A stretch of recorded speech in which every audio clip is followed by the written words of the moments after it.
బీసీలే నా దేవుళ్ళు అని మొసలి కన్నీరు కారుస్తూ చంద్రబాబు నాయుడు గారికి పరిపాటి అయిపోయింది. ఘోర పరాజయం తర్వాత బీసీలు, ఎస్సీలు, ఎస్టీలు, బలహీన వర్గాలందరూ కూడా ఆయనకి చెంపపెట్టులాగా ఓడించిన తర్వాత మళ్ళీ మోసపూరితమైన మాటలతో మోసం చేయటానికి మహానాడు నుంచి ప్రయత్నం మొదలుపెట్టాడు. టీడీపీ ఏదో బీసీల పార్టీ, టీడీపీలో బీసీలకు అన్యాయం జరగదు అని పెద్ద పెద్ద మాటలు మాట్లాడుతూ ఉన్నారు. ఎన్టీ రామారావు గారు ఉన్నప్పుడు టీడీపీ బీసీలకి కొద్దిగా అండగా ఉన్నమాట వాస్తవమే. కానీ చంద్రబాబు నాయుడు గారి నాయకత్వం వచ్చిన తర్వాత అది తెలుగు దొంగల పార్టీగా, పెట్టుబడిదారుల పార్టీగా మారిపోయిన విషయం ఈ రాష్ట్ర ప్రజలందరూ కూడా గుర్తించారని చెప్పేసి ఈ సందర్భంగా మనం చేస్తాను. టీడీపీ వచ్చిన తర్వాత చంద్రబాబు నాయుడు గారి నాయకత్వంలో అధికారంలోకి వచ్చిన తర్వాత ఏ రోజు కూడా బీసీల ఉన్నతి కోసం కానీ, బీసీల జీవితాల్లో ఉన్న మౌలిక సమస్యలు ఏమిటి, వాటిని ఏ విధంగా పరిష్కరించాలని చెప్పేసి ఏ రోజు కూడా చంద్రబాబు నాయుడు ప్రయత్నం చేయలేదని చెప్పేసి మనం చేస్తా ఉన్నాను. నేను బలహీన వర్గాల్ని ఒక ఓటు బ్యాంకుగా, ఓట్లు వేసే మిషన్లుగా గుర్తించాడే తప్పితే వాళ్ళ జీవితాల్లో వెలుగులు నింపడానికి కానీ, వారి పిల్లల భవిష్యత్తుకి మంచి బాట వేయటానికి కానీ ఏ రోజు కూడా తెలుగుదేశం పార్టీ ప్రయత్నం చేయలేదని చెప్పేసి మనం చేస్తా ఉన్నాం. అంతేకాకుండా బలహీన వర్గాలు తమ న్యాయమైన హక్కుల కోసం ఈ రోజైనా చంద్రబాబు నాయుడు గారి దగ్గరికి వెళ్తే వారిని ఆదరించడం కానీ, ఆప్యాయంగా పలకరించడం కానీ చేయకుండా వాళ్ళని అవమానించే రీతిలో, నాయి బ్రాహ్మణులు వాళ్ళ హక్కుల కోసం వెళ్తే తోకలు కత్తిరిస్తారని, మత్స్యకారులు చంద్రబాబు నాయుడు గారు చెప్పిన హామీలను అమలు చేయమని చెప్పేసి కోరటానికి వెళ్తే మీ తోలు తీస్తానని చెప్పేసి, అదేవిధంగా యాదవ కార్పొరేషన్ ఏర్పాటు చేయమని యాదవ యువత వెళితే వారిని 24 గంటల జైల్లో పెట్టి ఈ విధంగా అవమానించాడు తప్పితే ఏ రోజు కూడా వాళ్ళ సమస్యల్ని సానుకూలతతో వినటం కానీ, వాళ్ళకి ఏమి చేస్తే మేలు జరిగిద్ది అని చెప్పేసి వాళ్ళతో చర్చించడం కానీ ఏ రోజు చేయలేదని చెప్పేసి మనం చేస్తాను. వారిని దుర్భాషలాడి తన మనసులో ఉన్న బీసీ వ్యతిరేక, బీసీ ద్వేషాన్ని ఆయన వెలగక్కున్నాడు తప్పితే ఆ సమస్యలు కూడా పరిష్కరించడానికి కృషి చేయలేదని చెప్పేసి మనం చేస్తాను. నిజంగా చంద్రబాబు నాయుడు గారికి బీసీల మీద ప్రేమే ఉంటే బీసీలకి ఈ రోజు అవకాశం వచ్చినా కూడా వారి ఉన్నతికి, వారి అభివృద్ధికి కృషి చేయాలి. కానీ ఎంత ఘోరం అంటే బీసీలు మర్చిపోలేని గుండె బాధ. ఒక బీసీకి సంబంధించిన న్యాయవాదికి జడ్జి అయ్యే అవకాశం వస్తే అతని క్యారెక్టర్ మంచిది కాదు, అతను పనికిరాడు అని చెప్పేసి ఒక ప్రభుత్వం, తెలుగుదేశం ప్రభుత్వం రిపోర్ట్ ఇచ్చిందంటే కేంద్ర ప్రభుత్వానికి ఎంతటి అసలు బలహీన వర్గాలు క్షమించలేవు చంద్రబాబు నాయుడు అని చెప్పేసి కూడా నేను ఈ సందర్భంగా తెలియజేస్తున్నాను. బీసీలు ప్రేమ అని చెప్పేసి ఓడిపోయినప్పుడల్లా మాట్లాడే చంద్రబాబు నాయుడు గారు అధికారంలో ఉన్నప్పుడు 50,000 కోట్లు ఖర్చు పెడతాను అని చెప్పి కనీసం 5,000 కోట్లు కూడా, ఆ 5,000 కోట్లు కూడా అడ్మినిస్ట్రేషన్ ఖర్చులే తప్పితే బలహీన వర్గాలకి నేరుగా లబ్ధి చేకూరిన పరిస్థితులు లేవు. అటువంటి చంద్రబాబు నాయుడు గారు ఈరోజు వాళ్ళ గురించి మాట్లాడుతామంటే ఎంత ఘోరం ఒకసారి ఆలోచించండి. మీ మోసపూరిత మాటలకి మళ్లీ మోసపోవటానికి బలహీన వర్గాలు సిద్ధంగా లేవని చెప్పేసి కూడా నేను మనవి చేస్తా ఉన్నాను.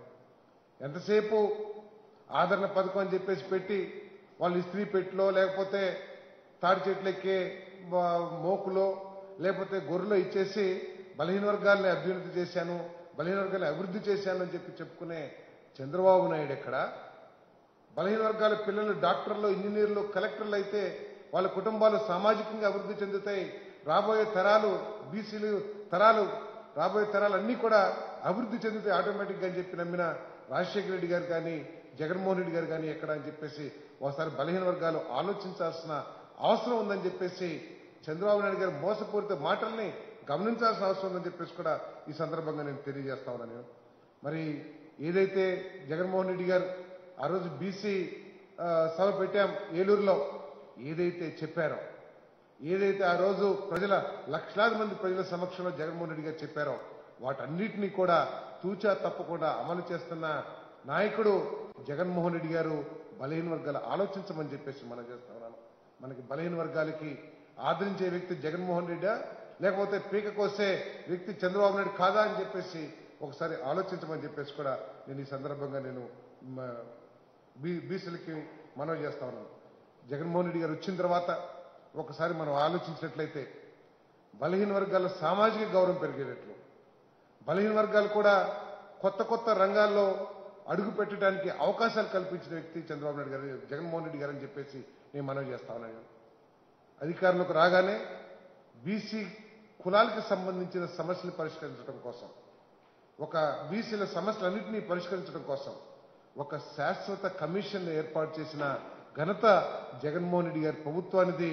ఏ రోజైనా చంద్రబాబు నాయుడు ఈ విధంగా ఆలోచించాడని చెప్పేసి మనం చేస్తాను.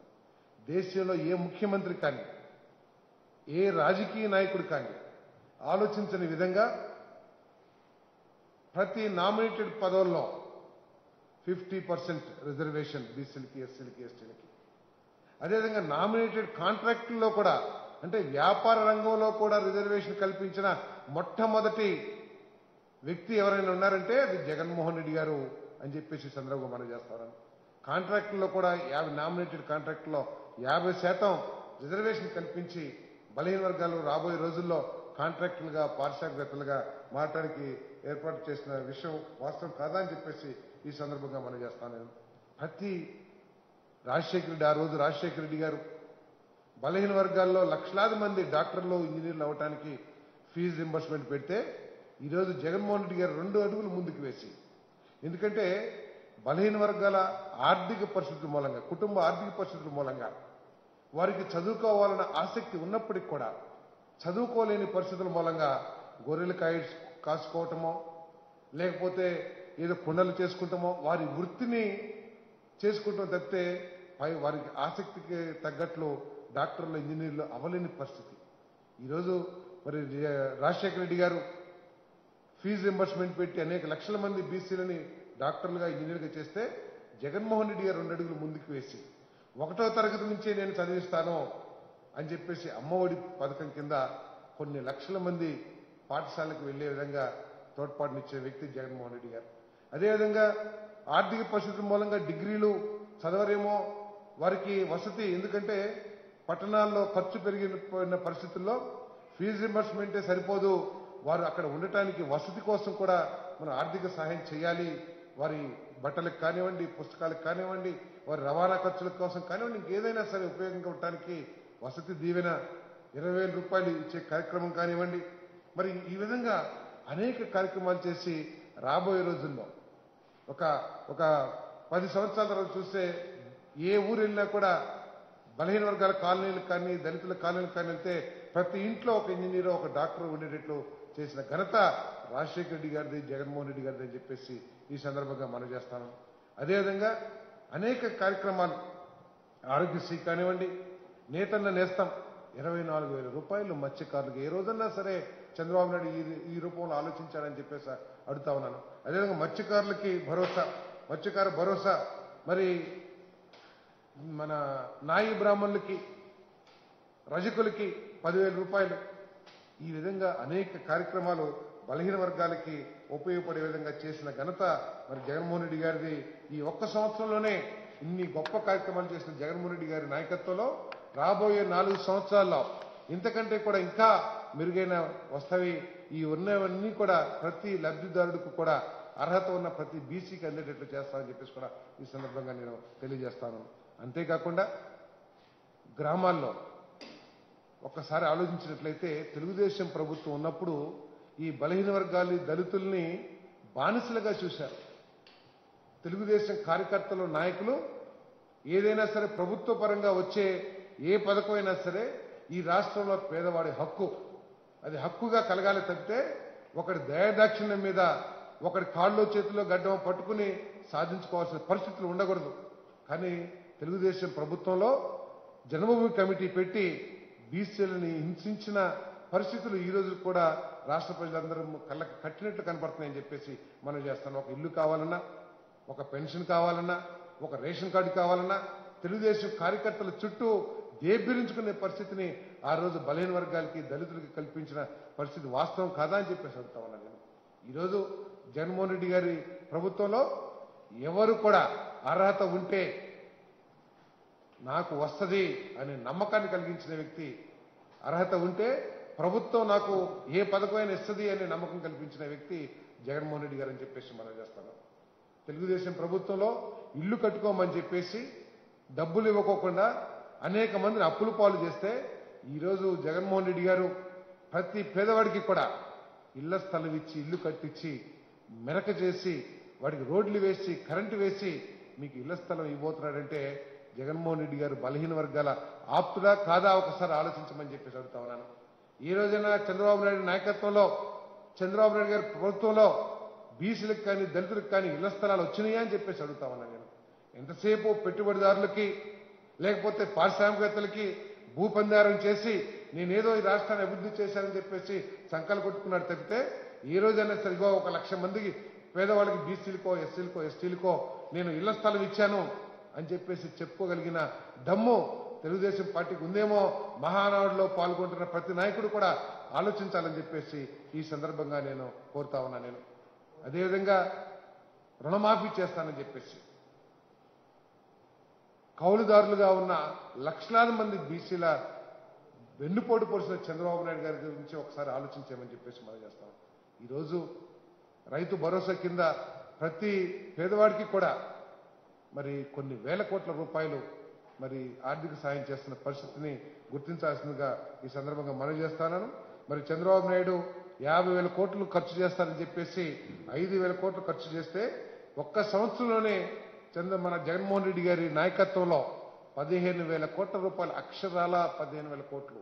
చంద్రబాబు నాయుడు లాగా గ్రాఫిక్స్ లేకపోతే బడ్జెట్ పుస్తకాల్లో ప్రింట్ చేయడం కాదు, అక్షరాల ఖర్చు పెట్టి పేదవాడి జేబుల్లో చేరేట్టు, పేదవాడి చేతికి వెళ్ళేట్టు 15,000 కోట్ల రూపాయలు ఖర్చు పెట్టిన ఘనత ఈ మన వైఎస్ఆర్ కాంగ్రెస్ పార్టీ జగన్మోహన్ రెడ్డి గారిని చెప్పేసి నేను మనవి చేస్తా ఉన్నాను. మరి ఏ పథకం తీసుకున్నా కూడా ఈ 5 సంవత్సరాల్లో బలహీన వర్గాలకి 1,78,42,048 మందికి దాదాపు 19,298 కోట్ల రూపాయలు లబ్ధి చేకూరే విధంగా అనేక పథకాలు, వైఎస్ఆర్ వాహన మిత్ర కానివ్వండి, అగ్రిగోల్డ్ కానివ్వండి, వైఎస్ఆర్ రైతు భరోసా కానివ్వండి, వైఎస్ఆర్ పెన్షన్ కానివ్వండి, ఈ పథకాల ద్వారా అక్షరాల 19,298 కోట్ల రూపాయలు ఖర్చు చేసిన ఘనత మా వైఎస్ఆర్ కాంగ్రెస్ పార్టీది, జగన్మోహన్ రెడ్డి గారిదని చెప్పేసి మనం చేస్తానని. బీసీలు, ఎస్సీలు, ఎస్టీలు అందరూ తీసుకున్నట్లయితే 40,139 కోట్ల సుమా. ఇదేదో అడ్మినిస్ట్రేషన్ కోసమో ఏదో చైర్మన్ల కార్ల కోసమో కాదు ఖర్చు చేసింది, పేదవాడికి నేరుగా చేరడం కోసం దాదాపు 40,139 కోట్ల రూపాయలు ఖర్చు చేసిన ఘనత జగన్మోహన్ రెడ్డి గారి ప్రభుత్వాన్ని చెప్పేసి మనం చేస్తాం. పరిస్థితులు ఈ విధంగా ఉంటే చంద్రబాబు నాయుడు గారు బహుశా వారి కొడుకు మీద నమ్మకం పోయినట్లుంది. అతను ఎట్లాగా గర్జించలేడు అని చెప్పేసి ఎక్కువగా రంకిలేస్తా ఉన్నాడు చంద్రబాబు నాయుడు గారు. సింహం గర్జిస్తేనే గర్జించింది అంటారు, అంతేగాని నక్క అరిస్తే నక్క గర్జించిందని చెప్పేసి అనరు ఎవరు కూడా, నక్క కూసింది అంటారు. అట్లాగే చంద్రబాబు నాయుడు ఎంత గట్టిగా మాట్లాడినా కూడా చంద్రబాబు నాయుడు మోసాల్ని ఈ రాష్ట్రంలో బలహీన వర్గాలందరూ కూడా గుర్తించారు. బలహీన వర్గాలకి నిజంగా మేలు జరగాలంటే, బలహీన వర్గాల సామాజిక గౌరవం పెరగాలంటే, బలహీన వర్గాల భవిష్యత్తులో ఉన్నత స్థానాలకు రావాలంటే అది జగన్మోహన్ రెడ్డి గారి నాయకత్వంలోనే జరుగుతుందని చెప్పేసి ఈ రాష్ట్రంలో బలహీన వర్గాలు అందరూ కూడా గుర్తించారు. బలహీన వర్గాలు ఈ పార్టీకి వెన్నుముకగా ఉంటారని చెప్పేసి కూడా ఈ సందర్భంగా నేను తెలియజేస్తా ఉన్నాను.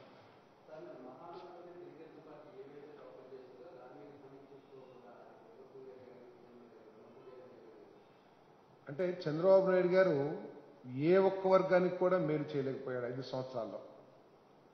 ఏ వర్గాన్ని తీసుకున్నా ఆ వర్గానికి వెన్నుపోటు పొడవడమే గుర్తొస్తుంది తప్పితే ఆఖరికి చంద్రబాబు నాయుడు కూడా గుర్తొచ్చేది వెన్నుపోటే.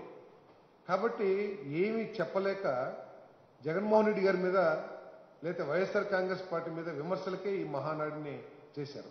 ఆయన చేసిన ఏదో ఎన్టీ రామారావు గారి గురించి చెప్పుకుంటాడు, కానీ 14 సంవత్సరాలు ముఖ్యమంత్రిగా చేసిన చంద్రబాబు నాయుడు మాత్రం నేను ఇది చేశాను, నా మూలంగా బలహీన వర్గాలకి ఈ మేలు జరిగింది, నా మూలంగా దళితులకి ఈ మేలు జరిగింది అని చెప్పేసి ఒక్కటి కూడా చెప్పుకోవడానికి ఒక్కటి కూడా లేకపోవడం మూలంగా కేవలం జగన్మోహన్ రెడ్డి గారిని విమర్శించడమే పనిగా మహానాడు పెట్టుకున్నారని చెప్పేసి మనం చేస్తాను. అంతెందుకు ఒక్కసారి ఆలోచన చేయండి. 5 సంవత్సరాలు ఈ రాష్ట్రంలో ఒక మైనారిటీకి కానీ ఒక ఎస్టీకి కానీ మినిస్టర్ లేకోకుండా ఈ రాష్ట్ర చరిత్రలో ఎప్పుడైనా ఉందా అని చెప్పేసి ఒకసారి ఈ రాష్ట్ర ప్రజలందరూ కూడా ఒకసారి గమనించమని చెప్పేసి మనం చేస్తాను. ఈరోజు మా 50% 60% వరకు బలహీన వర్గాలకి మంత్రివర్గంలో స్థానం కల్పించడమే కాకుండా 4-5కి ఉప ముఖ్యమంత్రి పదవులు ఇచ్చిన ఘనత జగన్మోహన్ రెడ్డి గారి అనే విషయాన్ని ఈ రాష్ట్ర ప్రజలు గుర్తించాలి. చంద్రబాబు నాయుడు చెప్పే మోసపూరిత మాటలు మొసలి కన్నీరుకి మనం మోసపోకూడదని చెప్పేసి ఈ సందర్భంగా నేను బీసీ వర్గాలకి దళితులకి మైనార్టీలకి అందరికీ కూడా మనం చేస్తాను.